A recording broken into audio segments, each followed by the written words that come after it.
अष्टांग योगा, योगा और पुनर्जागरण। दोस्तों, इस आधुनिक दुनिया में जितनी प्रगति मनुष्य ने की है, उतनी शायद ही किसी और प्रजाति ने की हो। मनुष्य ने हर एक कार्यक्षेत्र में बहुत उन्नति की है और उसी उन्नति का प्रमाण है कि मनुष्य कुदरत से दूर होता चला गया और विज्ञान की गोद में आकर बैठ गया। आधुनिक पुरुष के पास मांस या मीट का ग्रीन सब्स्टिट्यूट तो मौजूद है, पर उसके पास हवा में घुली जहरीली गैस के बचाव के लिए कुछ भी नहीं है। आधुनिक मनुष्य ने मंगल ग्रह पर तो मिशन भेज दिया है, पर वो असफल है ग्लोबल वार्मिंग को काबू में लेने के लिए। उसने गगनचुंबी इमारतें तो खड़ी कर दी हैं, पर नहीं बसा पाया तो वो है जंगल। आधुनिक मानव ने बच्चों के हाथ में स्मार्ट लैपटॉप्स तो दिए हैं, पर छीन लिया है उनसे उनका प्लेग्राउंड, जहां वो कुदरत के बीच मिट्टी धूल में खेल सकें। ऐसे ही मनुष्य ने खुद को फिजिकली फिट रखने की होड़ में तरह तरह के महंगे diet plans, gym schedules, weight training तो इजाद कर लिए हैं, पर कुदरती रूप से फिट और स्वस्थ रहना वो भूल गया है। कोविड के बाद से तो हेल्थ इंडस्ट्री में एक रिवॉल्यूशन सा आ गया। लोग पहले से ज्यादा नेचुरल लिविंग की तरफ भागने लगे, क्योंकि उन्हें भी समझ में आ गया कि कुदरत के साथ बहुत ज्यादा खिलवाड़ उन्हें फिर किसी पेंडेमिक के मुंह में धकेल देगा। और इसी डर के ऊपर रूल कर रही हैं फॉरेन फिटनेस कंपनीज। वो योगा मेडिटेशन के नाम पर इंडियन कंज्यूमर से लाखों रुपए लूट रही हैं और इन सारी देसी टेक्निक्स और पद्धतियों पर अपनी ओनरशिप लेकर बैठी हैं। तो अब ऐसे में जरूरत पड़ती है रेनेसांस की, या कह लीजिए पुनर्जागृति की। और इस बार पुनर्जागरण की जरूरत पड़ी है स्वास्थ्य के क्षेत्र में। और इसी पुनर्जागरण की कड़ी में ये ऑडियो शो डेडिकेटेड है, जहां पर हम चर्चा करेंगे अष्टांग योगा की।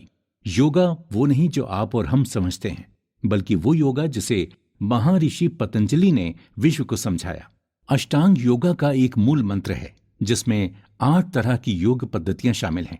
पहली है यामा, दूसरी है नियम, तीसरी है आसन, चौथी है प्राणायाम, पांचवी है प्रत्याहार, छठी है धारण, सातवीं है ध्यान और आठवीं है समाधि।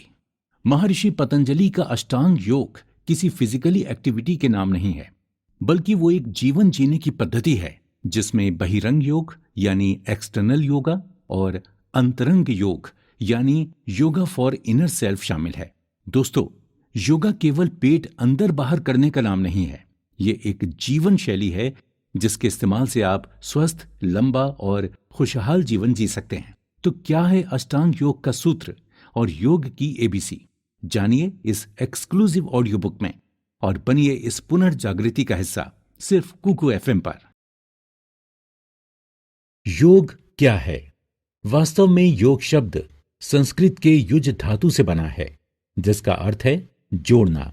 योग का आध्यात्मिक अर्थ भी यही है कि वो साधन जिसके द्वारा योगी को जीवात्मा और परमात्मा की एकता का अनुभव होता है। जीवात्मा और परमात्मा के साथ ज्ञान पूर्वक संयोग के ज्ञान को सिखाने वाला शास्त्र योग शास्त्र कहलाता है। योग का व्यापक अर्थ करने से उसके अंदर कर्मयोग, भक्ति योग, राजयोग, ज्ञान योग, हठ योग, भय योग, लय योग अथवा कुंडलिनी योग आदि सभी योगों का समावेश हो जाता है। परंतु इसका संकुचित अर्थ करने पर वो केवल अष्टांग योग अथवा महर्षि पतंजलि द्वारा प्रवर्तित राजयोग का ही वाचक प्रतीत होता है। प्रस्तुत पुस्तक का उद्देश्य भी पतंजलि द्वारा प्रवर्तित अष्टांग योग ही है, जिसका विशद के जैसा वर्णन प्रस्तुत ग्रंथ में किया गया है। वास्तव में मनुष्य 4 प्रकार के होते हैं: कर्म प्रधान, भक्ति प्रधान, योग प्रधान और बुद्धि प्रधान। अतः उनकी प्रकृति के अनुसार मार्ग भी 4 हैं, पर उनका लक्ष्य एक है और वो है परम तत्व की उपलब्धि। उनके मार्ग भिन्न भिन्न होने पर भी उनका लक्ष्य एक ही है। हमें ये ध्यान रखना होगा कि ये चारों मार्ग कर्मयोग, भक्ति योग, राजयोग और ज्ञान योग परस्पर विरोधी ना होकर एक दूसरे के सहायक हैं और उनमें परस्पर सामंजस्य भी विद्यमान है। यद्यपि कुछ लोगों का मत है कि ज्ञान और भक्ति दोनों स्वतंत्र साधन हैं। उनका कहना है कि भक्ति स्वयं साध्य रूप है और उसकी सफलता के लिए ज्ञान की आवश्यकता नहीं है। पर हमारी दृष्टि में भक्ति और ज्ञान परस्पर विरोधी हैं। ऐसा कहना मूर्खतापूर्ण है। रामचरितमानस में भी इस मत का समर्थन किया गया है। मानसकार तुलसी कहते हैं, ज्ञान ही भक्ति ही नहीं कहु भेदा, उभय हरि ही संसृति खेदा। राजयोग और उसके 8 अंग यम, नियम, आसन, प्राणायाम, प्रत्याहार, धारणा, ध्यान और समाधि है। इसका साधना में विशेष महत्व है। 6 वैदिक दर्शनों में योग दर्शन का अपना विशिष्ट स्थान है। इस दर्शन के योग का वास्तविक स्वरूप, योग का फल, योग के क्रियात्मक उपाय, योग के भेद और योग में उपस्थित होने वाली बाधाओं और उनके निवारण का विस्तृत विवेचन मिलता है। वेद के उपांगों में इस दर्शन की गणना की जाती है। इसके सूत्रों की संख्या 195 है। उन्हें 4 पादों में विभाजित किया गया है। इनका संक्षिप्त परिचय निम्नलिखित है। दोस्तों नमस्कार, आप सुन रहे हैं कुकू एफएम पर ऑडियो बुक पतंजलि अष्टांगिक योग। मैं हूं आरजे गौहर परवेज। कुकू एफएम, सुने जो मन चाहे। नंबर 1, समाधि पाद। इस पाद में मुख्य रूप से समाधि तथा उसके भेदों का वर्णन किया गया है, अतएव इसका नाम समाधि पाद है। इसमें साधकों के लिए समाधि के वर्णन के साथ अन्य उच्चस्तरीय योग के साधना का भी वर्णन किया गया है। इस पाद में योग का स्वरूप, इसके फल वृत्तियों के प्रकार तथा उनका स्वरूप, वैराग्य के भेद तथा स्वरूप, योग के भेद तथा प्रभेद, ईश्वर का स्वरूप, जप अनुष्ठान की विधि, मनोनिरोध हेतु विविध उपायों का वर्णन तथा अमृत धारा प्रज्ञा में क्रिया का वर्णन किया गया है। नंबर 2, साधन पाद। इस द्वितीय पाद में प्रारंभिक साधक के लिए योग के साधनों का वर्णन किया गया है, अतएव इसका नाम साधन पाद है। इस द्वितीय पाद में क्रिया योग और उसका फल, अविद्यादि 5 क्लेश, उनका स्वरूप तथा उनके नाश के उपाय, क्लेश मूल, कर्माशय और उनका फल, विवेकी पुरुष के लिए दुख और उनकी हेयता, दृश्य का स्वरूप, योग के 8 अंग और उनके फल, प्राणायाम के लक्षण, उनके भेद और फल तथा प्रत्याहार के स्वरूप आदि विषयों के वर्णन है। नंबर 3, विभूतिपाद। योग साधना के अनुष्ठान से प्राप्त होने वाली विविध प्रकार की सिद्धियों, विभूतियों तथा ऐश्वर्यों का वर्णन इस तृतीय पाद में किया गया है, इसलिए इस पाद का नाम विभूतिपाद है। इस पाद में धारणा, ध्यान, समाधि, इन 3 योगांगों के लक्षण तथा उनका शास्त्रीय पारिभाषिक नाम, उनकी सिद्धि का फल, मोक्ष प्राप्ति में सभी सिद्धियों की अनिवार्यता के निषेध चित्र, परिणामों में भेद और उनका वर्णन, संयम के अनुष्ठानों से विभिन्न ऐश्वर्यों की प्राप्ति, विवेकज ज्ञान का प्रादुर्भाव और उनके परिणाम आदि विषयों का व्यापक विवेचन किया गया है। नंबर 4, कैवल्यपाद। इस चौथे पाद में कैवल्य अर्थात मोक्ष के यथार्थ स्वरूप का वर्णन है, इसलिए इसका नाम कैवल्यपाद है। इस पाद में चित्र सिद्धियों के 5 और कर्मों के प्रकार का वर्णन है। इसमें कहा गया है कि कर्माशय के रहते हुए मोक्ष सिद्धि संभव नहीं है। इसमें योगी एवं अयोगी के कर्मों में अंतर, स्मृति और संस्कारों का वर्णन किया गया है। वासना संग्रह के 4 कारणों का वर्णन, क्षणिक पाद आदि का खंडन भी इसमें किया गया है। धर्ममेध समाधि का स्वरूप, क्रम का स्वरूप आदि विषयों पर प्रकाश डाला गया है। योग शब्द का अर्थ समाधि अर्थात चित्त वृत्तियों का निरोध है। योग के उपाय, यम नियमादि 8 अंग, विवेक, ख्याति, वैराग्य, अभ्यास और ईश्वर प्राणिधान, ये योग साधना के उपाय हैं। योग दर्शन में वैराग्य के 2 स्तर बताए गए हैं। वैराग्य के प्रथम स्तर को अपर वैराग्य के नाम से जाना जाता है और उच्चतर को पर वैराग्य के नाम से जाना जाता है। यहाँ पर दृष्ट अनुभव किए हुए रूप, रस, स्पर्श आदि तथा आनुसुनी अर्थात सुने हुए दिव्य विषयों के प्रति राग द्वेष से शून्य होकर मन की अपने वश में होने की अनुभूति को ही अपर वैराग्य कहा गया है। ये अपर वैराग्य ही संप्रज्ञात योग की प्राप्ति का मुख्य उपाय कहा गया है। संप्रज्ञात योग की उच्च स्थिति में विवेक ख्याति उत्पन्न होती है। उस विवेक ख्याति को भी सत्व गुण का धर्म मानकर साधक का उससे भी विरक्त हो जाना पर वैराग्य है, और यही संप्रज्ञात योग की प्राप्ति का मुख्य उपाय भी है। वैराग्य प्राप्ति के साथ साथ साधक को ईश्वर प्राणिधान अर्थात ईश्वर समर्पण का भी विशेष अभ्यास करना चाहिए। ईश्वर प्राणिधान यानी समस्त कर्मों को ईश्वर को समर्पित कर देना तथा उनके लौकिक फलों को नहीं चाहना ईश्वर प्राप्ति का विशिष्ट उपाय है। समाधि। समाधि के दो मुख्य भेद हैं, एक संप्रज्ञात, दो असंप्रज्ञात। एक संप्रज्ञात समाधि, जिसमें स्थूल भूतों से लेकर महत्व पर्यंत प्राकृतिक विषयों एवं आत्मा आदि को ठीक से जाना जाता है, उसे संप्रज्ञात समाधि कहते हैं। संप्रज्ञात समाधि के चार भेद होते हैं, वितर्क, विचार, आनंद और अस्मिता। वितर्क में स्थूल भूतों का प्रत्यक्ष होता है, विचार में सूक्ष्म भूतों का प्रत्यक्ष, आनंद में मन, इंद्रियों में अहंकार एवं महत्व का प्रत्यक्ष और अस्मिता में जीवात्मा का प्रत्यक्ष होता है। संप्रज्ञात की परिपक्व अवस्था का नाम धर्म भेद समाधि है। इस समाधि में बुद्धि आदि प्राकृतिक पदार्थों एवं जीवात्मा के पृथकत्व का ज्ञान होता है। अष्टांग योग और अपर वैराग्य इसके साधन हैं। इस समाधि में ये सूक्ष्म क्लेश बने रहते हैं। क्लेशों की परिसमाप्ति असंप्रज्ञात समाधि में ही संभव है। नंबर 2, असंप्रज्ञात समाधि। संप्रज्ञात समाधि सात्विक चित्त वृत्ति के माध्यम से स्थूल भूतों से लेकर महत्व पर्यंत जिन प्राकृतिक पदार्थों एवं आत्मा का बोध होता है, उन पदार्थों का ज्ञान असंप्रज्ञात समाधि में समाप्त हो जाता है। इस अवस्था में ईश्वर प्रदत्त ज्ञान से जीवात्मा को ईश्वर का प्रत्यक्ष होने लगता है। इस समाधि में चित्त की सात्विक वृत्तियों का भी निषेध हो जाता है। इस असंप्रज्ञात समाधि के भी दो भेद हैं, एक भव प्रत्यय और दो उपाय प्रत्यय। योग का फल। योग का वास्तविक स्वरूप बतलाते हुए योग दर्शनकार ने कहा है, योगश्चित वृत्ति निरोधा, अर्थात चित्त वृत्तियों को रोकना योग है। योग के अन्य फल भी हैं, और जब व्यक्ति असंप्रज्ञात योग का अभ्यास करते करते एक उच्च स्थिति प्राप्त कर लेता है, तो उस स्थिति में योग का फल होता है।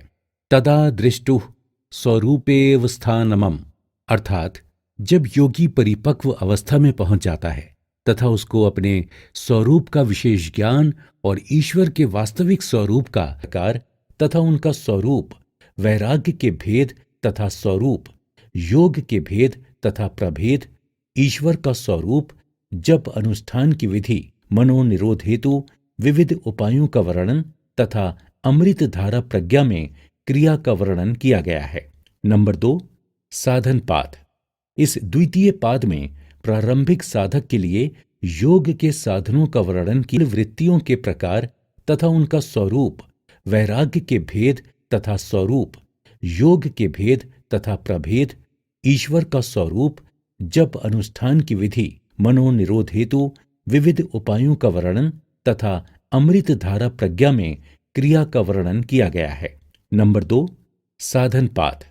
इस द्वितीय पाद में प्रारंभिक साधक के लिए योग के साधनों का वर्णन किया गया है, अतएव इसका नाम साधन पाद है।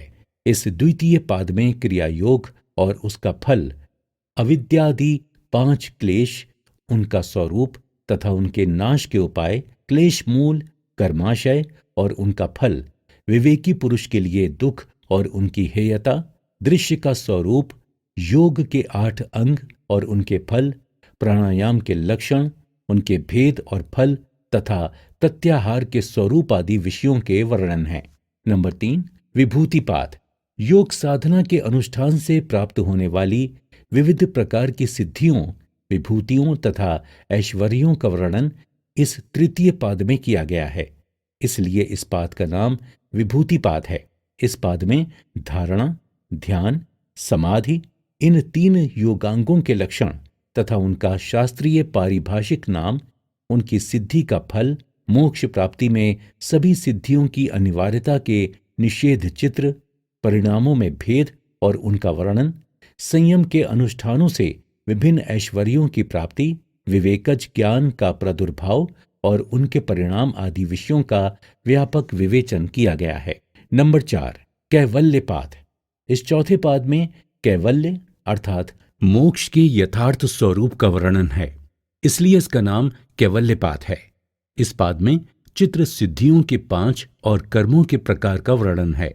इसमें कहा गया है कि कर्माशय के रहते हुए मोक्ष सिद्धि संभव नहीं है। इसमें योगी एवं अयोगी के कर्मों में अंतर, स्मृति और संस्कारों का वर्णन किया गया है। वासना संग्रह के 4 कारणों का वर्णन, क्षणिक पाद आदि का खंडन भी इसमें किया गया है। धर्ममेध समाधि का स्वरूप, क्रम का स्वरूप आदि विषयों पर प्रकाश डाला गया है। योग शब्द का अर्थ समाधि अर्थात चित्त वृत्तियों का निरोध है। योग के उपाय, यम नियमादि 8 अंग, विवेक, ख्याति, वैराग्य, अभ्यास और ईश्वर प्राणिधान, ये योग साधना के उपाय हैं। योग दर्शन में वैराग्य के 2 स्तर बताए गए हैं। वैराग्य के प्रथम स्तर को अपर वैराग्य के नाम से जाना जाता है और उच्चतर को पर वैराग्य के नाम से जाना जाता है। यहाँ पर दृष्ट अनुभव किए हुए रूप, रस, स्पर्श आदि तथा आनुसुनी अर्थात सुने हुए दिव्य विषयों के प्रति राग द्वेष से शून्य होकर मन की अपने वश में होने की अनुभूति को ही अपर वैराग्य कहा गया है। ये अपर वैराग्य ही संप्रज्ञात योग की प्राप्ति का मुख्य उपाय कहा गया है। संप्रज्ञात योग की उच्च स्थिति में विवेक ख्याति उत्पन्न होती है। उस विवेक ख्याति को भी सत्व गुण का धर्म मानकर साधक का उससे भी विरक्त हो जाना पर वैराग्य है और यही संप्रज्ञात योग की प्राप्ति का मुख्य उपाय भी है। वैराग्य प्राप्ति के साथ साथ साधक को ईश्वर प्राणिधान अर्थात ईश्वर समर्पण का भी विशेष अभ्यास करना चाहिए। ईश्वर प्राणिधान यानी समस्त कर्मों को ईश्वर को समर्पित कर देना तथा उनके लौकिक फलों को नहीं चाहना ईश्वर प्राप्ति का विशिष्ट उपाय है। समाधि, समाधि के 2 मुख्य भेद हैं, 1 संप्रज्ञात, 2 असंप्रज्ञात। 1 संप्रज्ञात समाधि, जिसमें स्थूल भूतों से लेकर महत्व पर्यंत प्राकृतिक विषयों एवं आत्मा आदि को ठीक से जाना जाता है, उसे संप्रज्ञात समाधि कहते हैं। संप्रज्ञात समाधि के 4 भेद होते हैं, वितर्क, विचार, आनंद और अस्मिता। वितर्क में स्थूल भूतों का प्रत्यक्ष होता है, विचार में सूक्ष्म भूतों का प्रत्यक्ष, आनंद में मन, इंद्रियों में अहंकार एवं महत्व का प्रत्यक्ष और अस्मिता में जीवात्मा का प्रत्यक्ष होता है। संप्रज्ञात की परिपक्व अवस्था का नाम धर्म भेद समाधि है। इस समाधि में बुद्धि आदि प्राकृतिक पदार्थों एवं जीवात्मा के पृथकत्व का ज्ञान होता है। अष्टांग योग और अपर वैराग्य इसके साधन हैं। इस समाधि में ये सूक्ष्म क्लेश बने रहते हैं। क्लेशों की परिसमाप्ति असंप्रज्ञात समाधि में ही संभव है। नंबर 2 असंप्रज्ञात समाधि। संप्रज्ञात समाधि सात्विक चित्त वृत्ति के माध्यम से स्थूल भूतों से लेकर महत्व पर्यंत जिन प्राकृतिक पदार्थों एवं आत्मा का बोध होता है, उन पदार्थों का ज्ञान असंप्रज्ञात समाधि में समाप्त हो जाता है।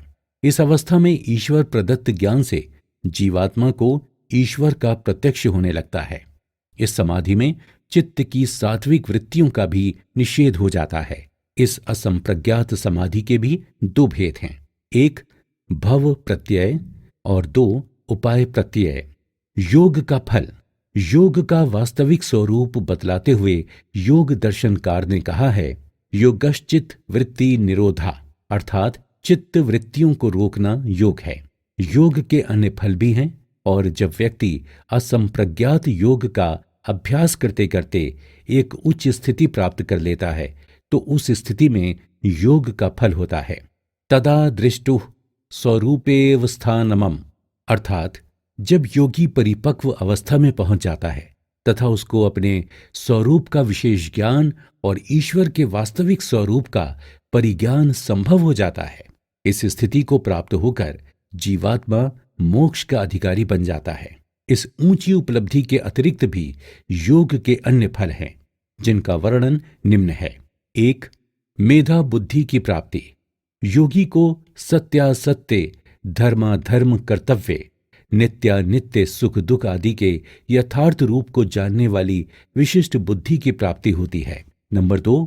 एकाग्रता की प्राप्ति। योगी जिस इच्छित विषय में चित्त एकाग्र करना चाहता है, उस विषय में वो अपने चित्त को एकाग्र कर सकता है।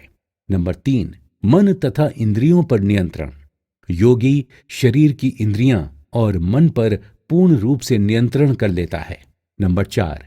काम, क्रोध, मोह, अहंकार आदि पर योगी का नियंत्रण हो जाता है। 5.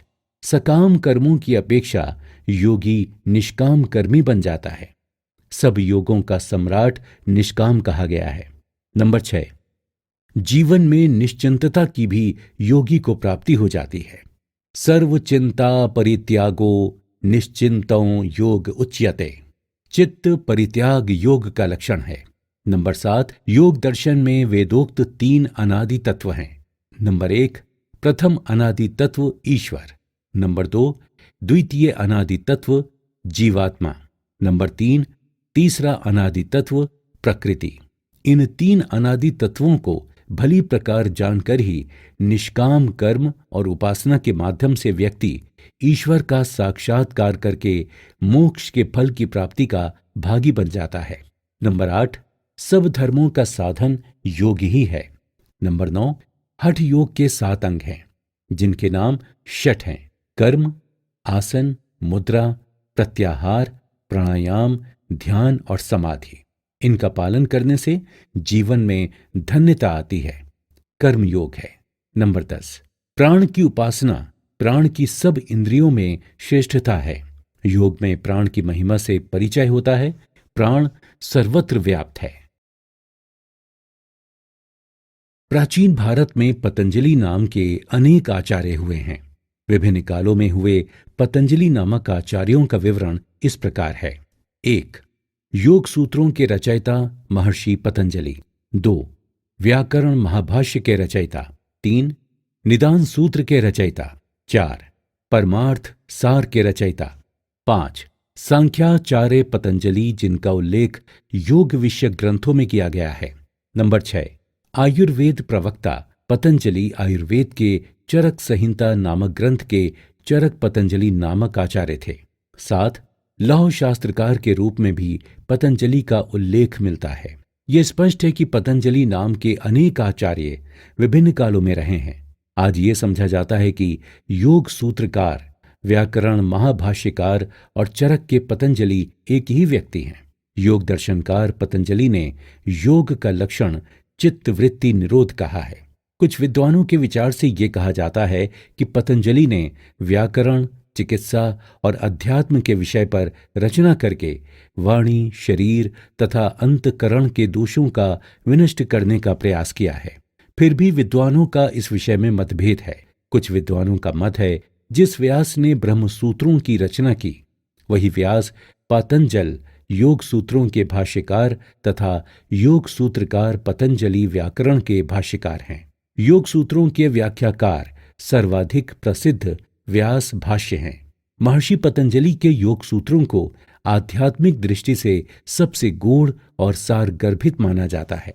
योग विद्या का इतिहास। प्राचीन काल में योग विद्या की 2 शाखाएं प्रचलित हुईं, जिनके नाम हैं वैशेषिक योग। नंबर 2. पारमार्थिक योग। वैशेषिक योग के कुल 13 प्रकार प्रचलित हुए तथा इन 13 प्रकारों का अवलोकन करके 8 प्रकार के शास्त्रों का आविष्कार हुआ, जिनके नाम हैं नीति शास्त्र, धनुर्वेद, आयुर्वेद, गांधर्व वेद, शिल्प विद्या, कृषि विज्ञान, वाणिज्य और कला कौशल शास्त्र। पारमार्थिक योग। इस योग के आदि उपदेष्टा 11 महानुभाव हैं, जिनके नाम हैं हिरण्यगर्भ, महेश्वर, शिवानी, कपिल, पंचशिख, जनक, वशिष्ठ, दत्तात्रेय, जैगशन्य, याज्ञवल्क्य और पतंजलि। इस योग के कुल 4 प्रकार प्रचलित हुए, जो निम्न प्रकार से हैं। नंबर 1.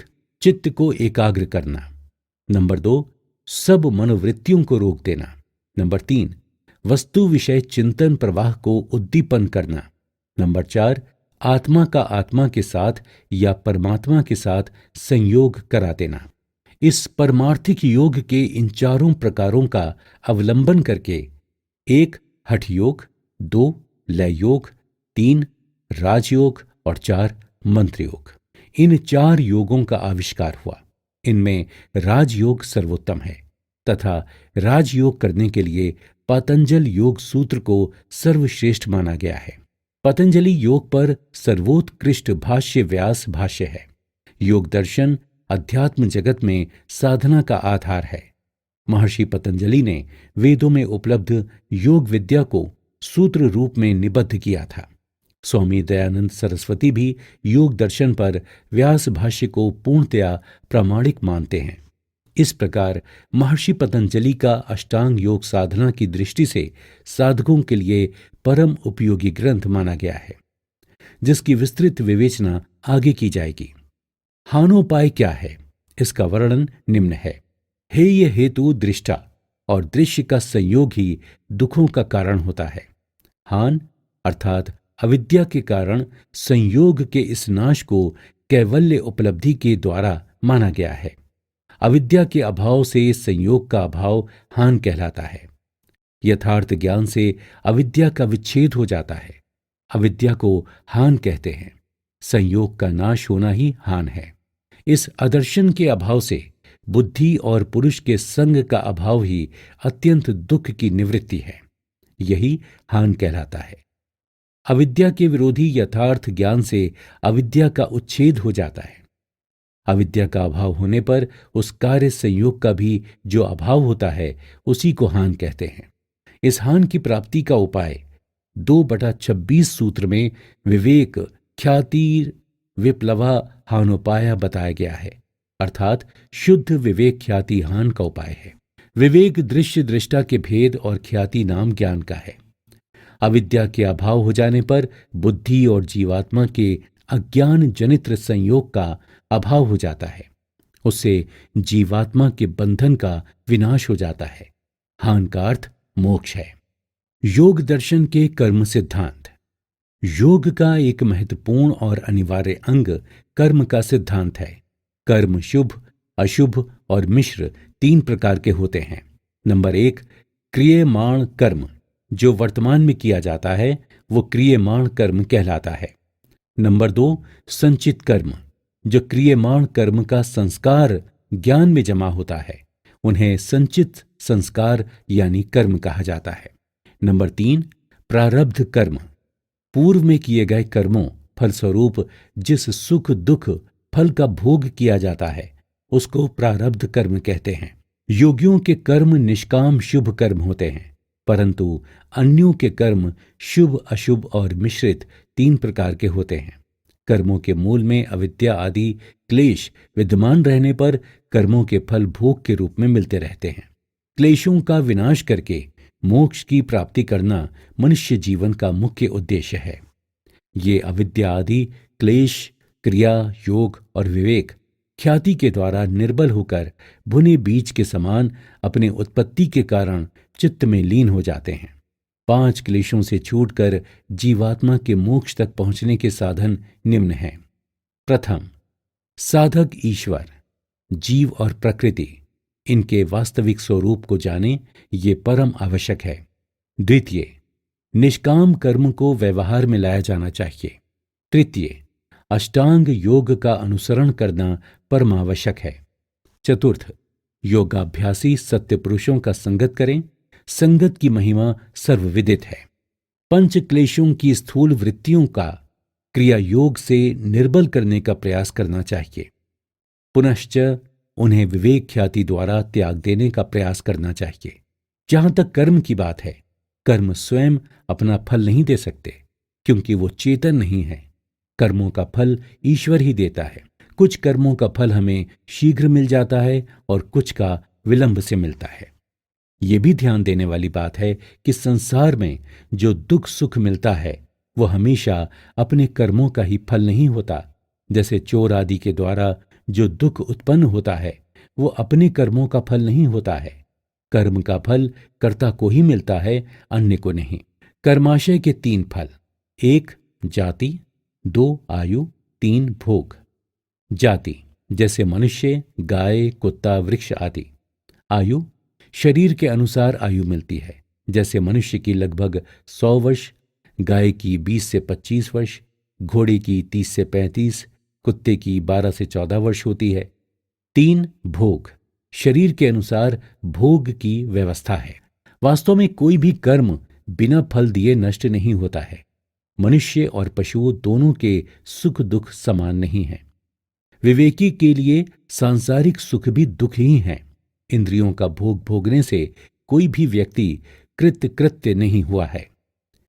हेयम दुख मनागतम, अर्थात जो दुख अभी आया नहीं है, आने वाला है, वो दुख नष्ट करने योग्य है, उसे ही दूर किया जा सकता है।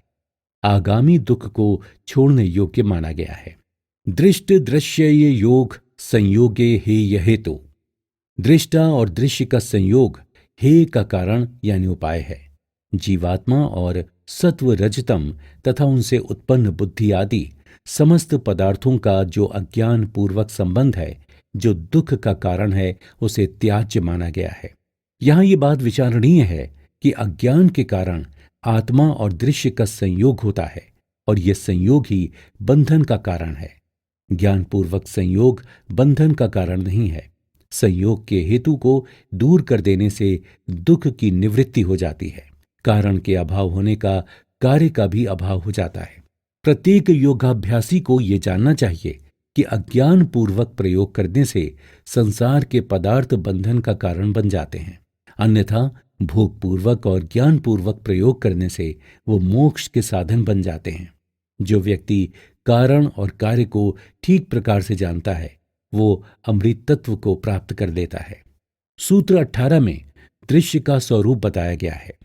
प्रकाश स्वभाव वाला, सत्व गुण क्रिया स्वभाव वाला जो गुण, और स्थिति स्वभाव वाला तमोगुण है। इन तीनों से समुदाय को ही प्रकृति कहते हैं। ये गुण एक दूसरे से मिलने वाले और पृथक भी रहने वाले हैं। कभी कोई गुण प्रधान और कभी अप्रधान रहता है। जीवात्मा को साक्षी इसलिए कहा गया है क्योंकि वो अपने मन, इंद्रियों, शरीर आदि के द्वारा किए जाने वाले कर्मों को और भोगे जाने वाले सुख दुखों को स्वयं भी देखता है। इसका अर्थ ये नहीं समझना चाहिए कि कर्ता और भोक्ता कोई और है और जीव तो केवल उसे देखता मात्र है। कर्ता का उत्तरदायित्व भी जीव का ही होता है। योग दर्शन 1/24 व्यास भाष्य में भी यही बात कही गई है। साहित फलस्य भोक्ता, अर्थात कर्ता भोक्ता जीवात्मा ही है, कोई अन्य नहीं है। जीवात्मा का स्वरूप। जीवात्मा दृष्टा है, अर्थात जानने वाला है, और वो बुद्धि आदि वृत्तियों के अनुसार देखता है। जीवात्मा चेतन पदार्थ है, जड़ नहीं है। आत्मा में ज्ञान गुण स्वाभाविक है। जीवात्मा अपरिगामी है। बुद्धि परिवर्तनशील है, आत्मा नहीं। बुद्धि आत्मा के लिए है, आत्मा दूसरे के लिए नहीं है। अतः उसे स्वार्थ कहा जाता है। काम, क्रोध, मोह, अहंकार आदि पदार्थों के गुण हैं, परंतु अज्ञानता के कारण जीवात्मा इनसे दूर रह सकता है। बुद्धि और जीवात्मा के मध्य निकटतम संबंध है। यही बुद्धि के संबंध से बुद्धि चेतनवत दिखाई देती है। वास्तव में दोनों भिन्न भिन्न हैं। बुद्धि जड़ है और जीवात्मा चेतन।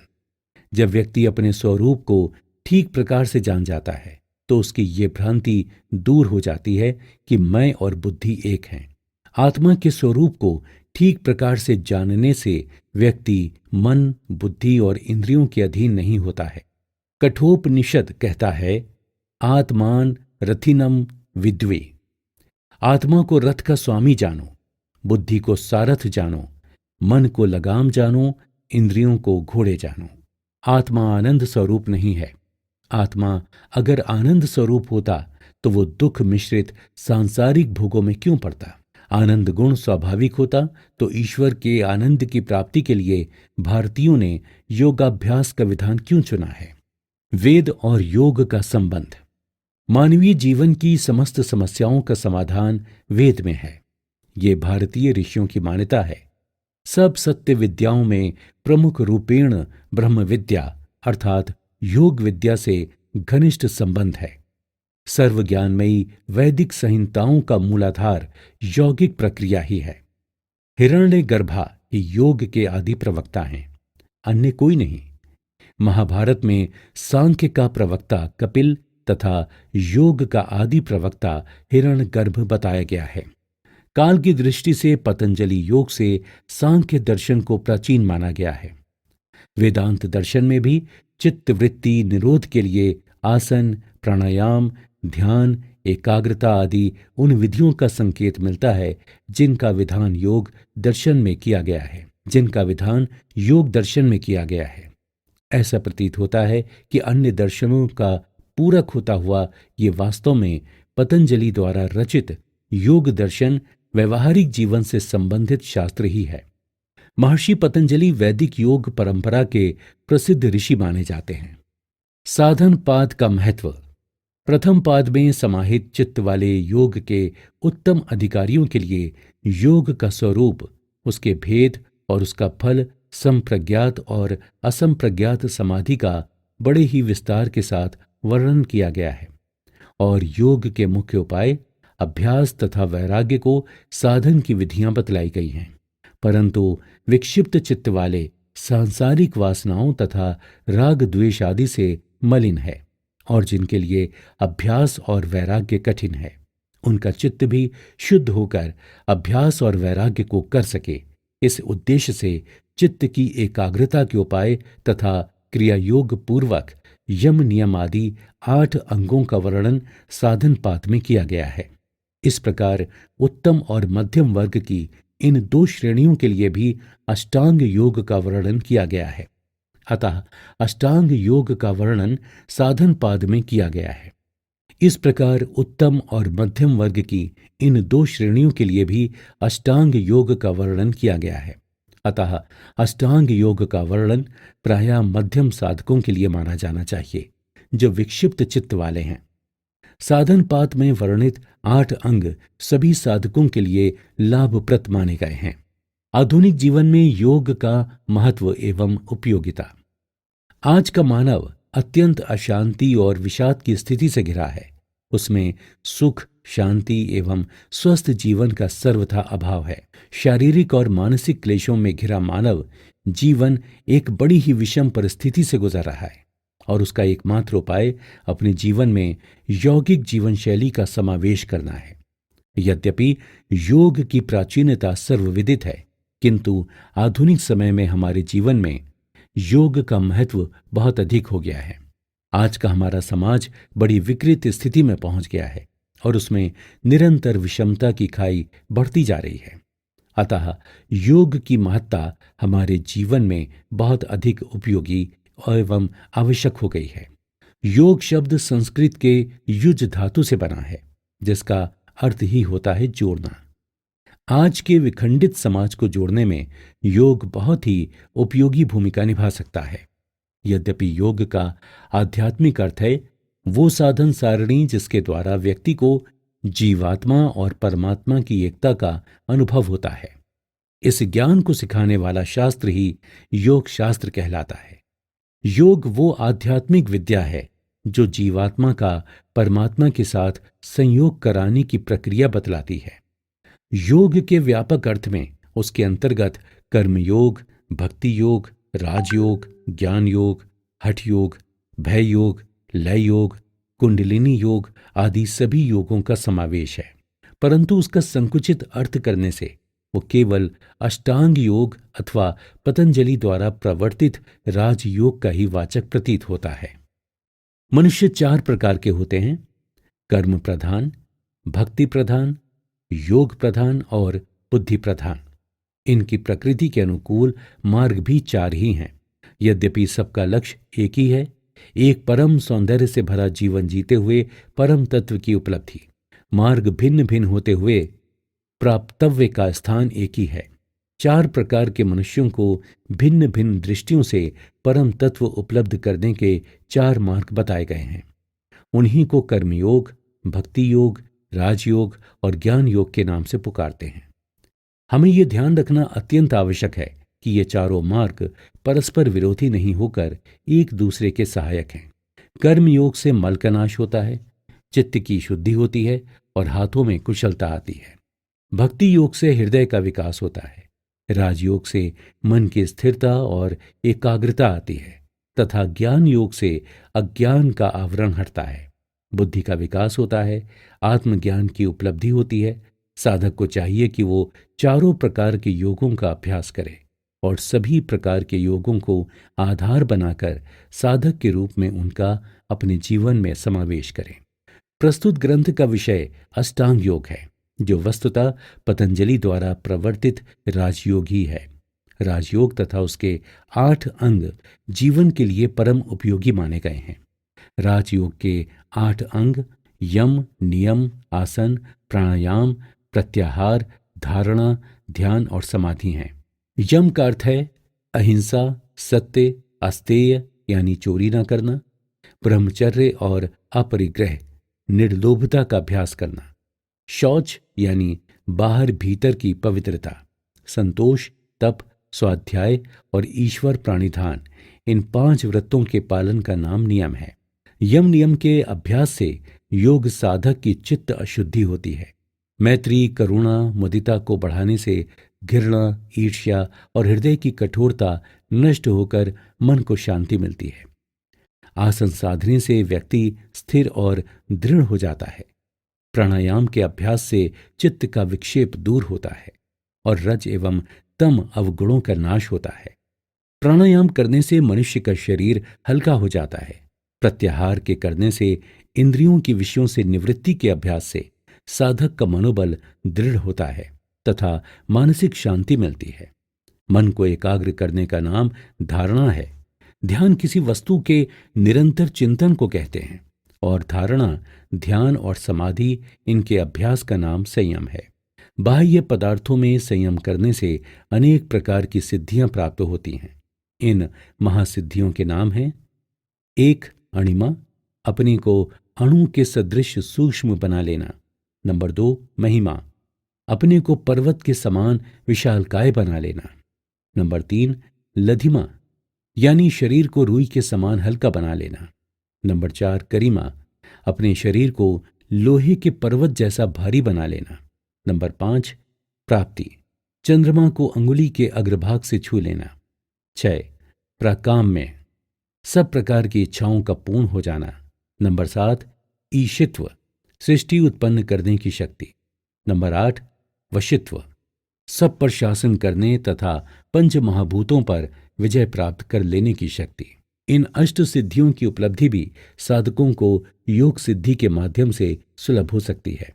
समाधि की उपलब्धि, इन उपरोक्त सिद्धियों तथा योग की भिन्न भिन्न भूमिकाओं के अनुभव तथा ज्ञान प्राप्ति के बाद योगी की पहले सवितर्क और निविड़तक समाधि सिद्ध होती है। उसके बाद वो सविचार और निर्विकार समाधि में प्रवेश कर लेता है। अंत में जाकर वो सानंद और सस्मित समाधि का आनंद प्राप्त करता है। कैवल्य, अंत तो गोत्वा, साधक अपने कैवल्यात्मक स्वरूप की उपलब्धि प्राप्त कर लेता है। हठ योग का जोर बंध मुद्रा, आसन और प्राणायाम पर अधिक रहता है तथा वो मूलाधार में सोई कुंडलिनी शक्ति को जगाकर सहस्रार चक्र में कुंडलिनी शक्ति का शिव के साथ योग करा सकता है। भक्ति योग के भक्त श्रवण, कीर्तन, स्मरण, पाद सेवन, अर्चन, वंदन, दास्य और आत्मनिवेदन रूप नवदा भक्ति का अभ्यास करता है तथा अपनी रुचि एवं प्रकृति के अनुसार शांत, दास्य, संख्य, वात्सल्य और माधुर्य, इन 5 भावों के किसी एक भाव का वर्ण करता है। अष्टांग योग के सिद्धांत दूसरे पाद के अंतर्गत आते हैं। दूसरे पाद का नाम साधन पाद है, तीसरे का विभूति पाद और चौथे पाद का नाम कैवल्य पाद है। इस योग के अनुपालन और ज्ञान से मनुष्य के जीवन में परम धन्यता आती है। इसके मुख्य लाभ ये हैं: 1. चित्त की वृत्तियों का निरोध योग है और जब व्यक्ति परिपक्व स्थिति प्राप्त कर लेता है तो उसे अपने वास्तविक स्वरूप का ज्ञान और ईश्वर के वास्तविक स्वरूप का परिज्ञान होता है। इस अवस्था में सभी प्रकार की अविद्या, अधर्म तथा सर्व दुखों की परिसमाप्ति हो जाती है। नंबर 2, इस योग के अन्य फलों में प्रमुख मेधा बुद्धि की प्राप्ति होती है। नंबर 3, तीव्र स्मृति की प्राप्ति होती है तथा मनुष्य विवेकी बनता है। नंबर 4, एकाग्रता की प्राप्ति होती है जिससे जीवन में गहनता आती है। नंबर 5, मन और इंद्रियों पर नियंत्रण प्राप्त होता है, हम अपने स्वामी बन जाते हैं। नंबर 6, काम, क्रोध, लोभ, अहंकार आदि सभी प्रकार के अवगुण नष्ट हो जाते हैं। नंबर 7, साधक निष्काम योगी बन जाता है तथा उसके जीवन में विवेक और वैराग्य का उदय होता है। नंबर 8, कर्म करने में कुशलता प्राप्त होने लगती है। योगा कर्मसु कौशलम, ये सरल मार्ग है, इसमें तर्क वितर्क की जरूरत नहीं होती है। नंबर 9, पंच क्लेशों अविद्या, अस्मिता, राग द्वेष और अभिनिवेश क्षीण होने लगते हैं। योग का अर्थ केवल ईश्वर प्राप्ति ही नहीं है, बल्कि आभ्यंतर और बाह्य जीवन का पूर्ण परिवर्तन भी है। नंबर 10, संयम का अर्थ धारणा, ध्यान और समाधि है, साधक को इसकी उपलब्धि होती है।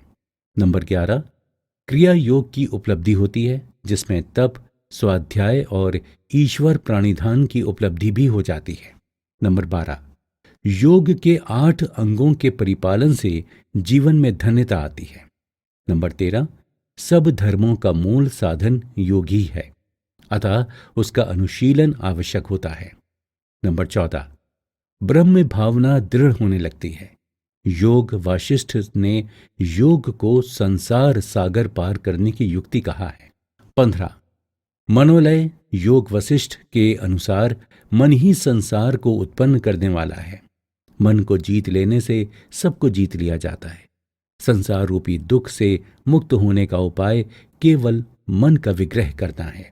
नंबर 16, अष्टांग योग से निवृत्ति का मार्ग प्रशस्त होता है तथा उसके अनुशीलन से वासना का क्षय होने लगता है। नंबर 17, अहम भाव का नाश होने लगता है जिससे मनुष्य में विवेक उत्पन्न होता है।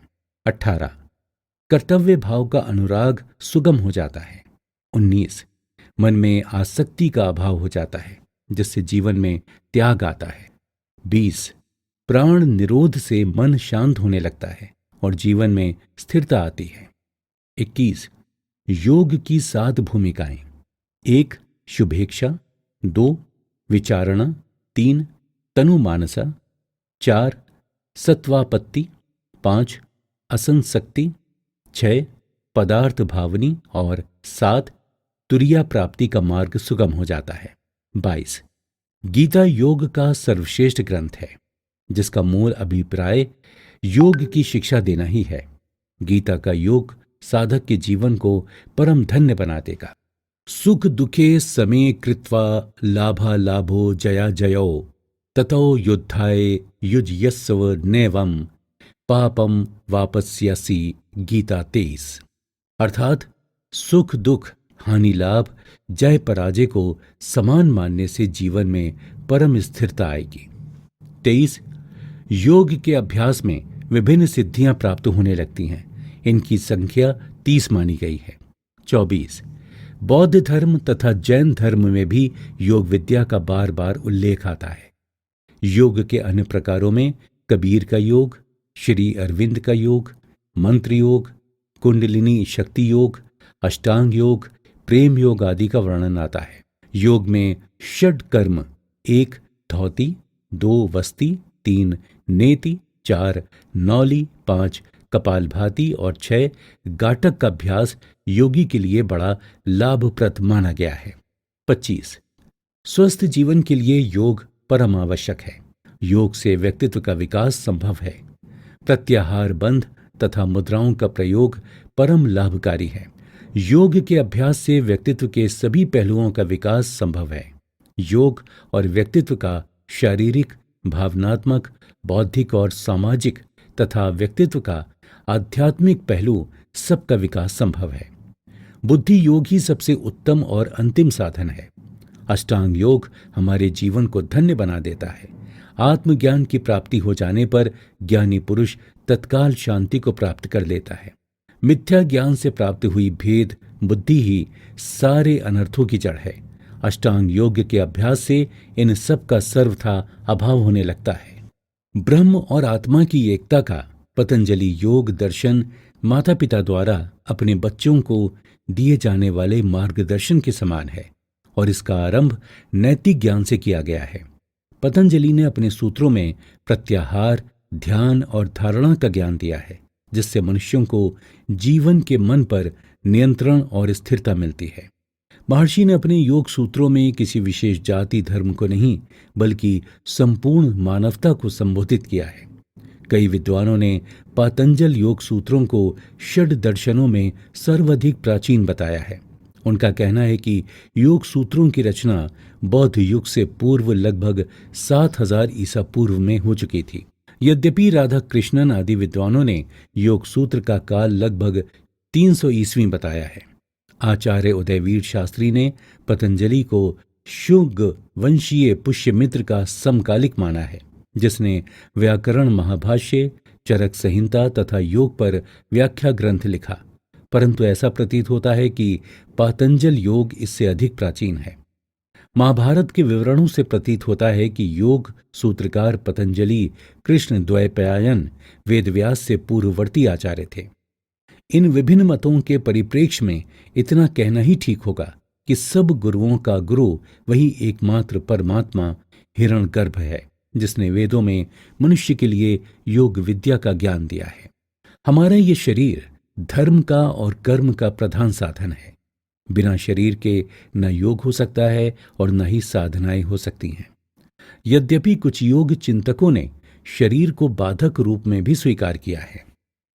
26 आत्मज्ञान प्राप्त करने का सरल उपाय योग को माना गया है। योगी याज्ञवल्क्य जी ने जीवात्मा परमात्मा के मिलन को ही योग कहा है। संयोगों योग इतयुक्तो जीवात्म परमात्मो मनः, अर्थात जीवात्मा परमात्मा का मेल ही योग है। ये ज्ञान योगाभ्यास के बिना प्राप्त नहीं होता है। योग की श्रेष्ठता को सदाशिव ने पार्वती को इस प्रकार से कहा है: ज्ञान निष्ठो विरक्तेऽपि धर्मज्ञोऽपि जितेन्द्रिये, बिना योगने देवोऽपि न मुक्तिम लभते प्रिये। योगविज 39। 27 जिस समय मनुष्य सब चिंताओं का परित्याग कर देता है, उस समय उसके मन की लयावस्था को योग कहते हैं। सर्व चिंता परित्यागो निश्चंतो योग उच्यते पुनश्च, योग शास्त्र योगश्चित्त वृत्ति निरोधा, पतंजल समाधिपाद। 12। 28 आसन का अभ्यास करने से सब प्रकार के द्वंद्व छूट जाते हैं। कहा गया है ततो द्वंद्वान मिधाता, पातंजल साधनपाद 48। आसन के सिद्ध होते ही द्वंद्वों का आघात नहीं होता। 29 प्राणायाम के दौरान नाड़ी शोधन में सिद्धि प्राप्त हो जाने पर शरीर में हल्कापन आता है और आलस्य तथा सुस्ती दूर हो जाती है। श्वास प्रश्वास की स्वाभाविक गति का विच्छेद करके शास्त्रोक्त नियमों के अनुसार चलने का नाम प्राणायाम है। इसके अतिरिक्त प्राण और अपांग वायु के संयोग को भी प्राणायाम कहते हैं। प्राणायाम कहने से हम साधारणतः रेचक, पूरक तथा कुंभक क्रियाओं को समझते हैं। प्राणायाम अनेक प्रकार के हैं और उनका अभ्यास साधक के लिए परम उपयोगी होता है। 30 प्रत्याहार और उसका फल। अपने अपने विषयों के संग से रहित होने पर इंद्रियों का चित्त के रूप में अवस्थित हो जाना ही प्रत्याहार है। अष्टांग योग में प्रत्याहार की बड़ी महिमा बताई गई है। 31 धारणा। योग के 8 अंगों के 5 बहिरंग साधनों का वर्णन हुआ है तथा शेष 3 अंतरंग साधन हैं। धारणा से ध्यान और समाधि होती है। ये योग का 6ठा अंग है। 32 ध्यान। ध्येय वस्तु में चित्तवृत्ति की एकतानता का नाम ध्यान है। अष्टांग योग के ध्यान की बड़ी महिमा बताई गई है। नंबर 33 समाधि। ये ध्यान ही समाधि बन जाता है जिस समय केवल ध्येय स्वरूप का ही मान होता है और अपने स्वरूप के भान का अभाव सा रहता है। परंतु जब ध्यान करते करते योगी का चित्त ध्येयाकार को प्राप्त हो जाता है और वो स्वयं भी ध्येय में तन्मय सा बन जाता है, ध्येय से भिन्न स्वयं का भी ज्ञान उसे नहीं रह जाता है, उस स्थिति का नाम समाधि है। जबकि ध्यान में ध्याता, ध्यान और ध्येय की त्रिपुटी रहती है। समाधि पर्यंत अष्टांग योग महर्षि पतंजलि के सूत्रों के आधार पर है। इस प्रकार योग के 8 अंगों, 1 यम, 2 नियम, 3 आसन, 4 प्राणायाम, 5 प्रत्याहार, 6 धारणा, 7 ध्यान और